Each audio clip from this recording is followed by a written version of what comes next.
When the caregiver says thank you, it's only 2 words, but 2 very powerful words when uttered sincerely. A sincere thank you from a caregiver means so much more. When the caregiver says thank you at the end of a conversation, the caregiver is saying, thank you for listening. Thank you for caring. It's not easy, and sometimes I just need someone to talk to. When the caregiver says thank you to a healthcare provider who has nodded, winked, or smiled during the visit, the caregiver is saying, thank you for understanding that I need help explaining these things to my mom. Thank you for being the one who is caring for my mother at this moment.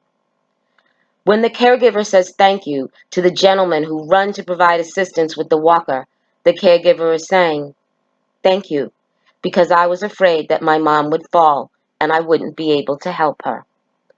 When the caregiver says thank you to the strangers who offer a hug, the caregiver is saying, I sometimes feel lost and all alone. I really needed a hug.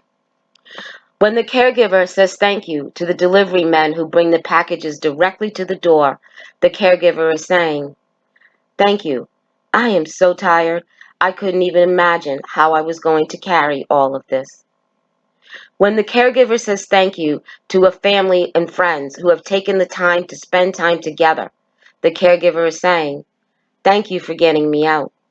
Thank you. I was beginning to lose my sanity. Thank you for treating me like a friend, a cousin, and not as a caregiver. Thank you for continuing to see me.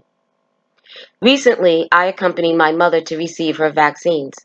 After the procedure, I thanked the pharmacist for being so patient with her.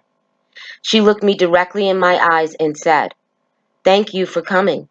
Some kids send their elderly parents here alone. So we thank you. When someone says thank you to the caregiver for being a caregiver, those 2 words can provide the power needed for the caregiver to continue to be a caregiver.